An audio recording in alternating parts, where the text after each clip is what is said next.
tentang neo.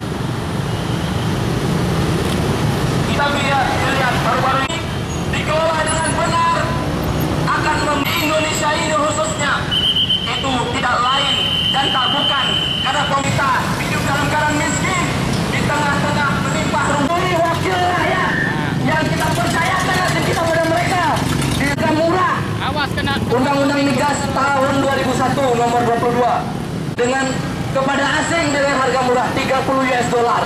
Untuk itu Indonesia tidak terancam. Hari Anugerah tentang liberalisasi pergaulan umat Islam. Mudah pemakaian, lebih murah dan lebih efektif. Tapi apa yang kita dapatkan sekarang? Harga gas tiap tahun naik. Sekarang bahkan ada daerah yang harga gasnya tembus 200.000. Harga gas 12 kilo, saudara-saudara. Tapi harus hidup sengsara, beli minyak dengan harga mahal, gas mahal, apa-apa mahal. Yes. Badan Pengelola Jaminan Sosial, saudara sekalian, kita digalakkan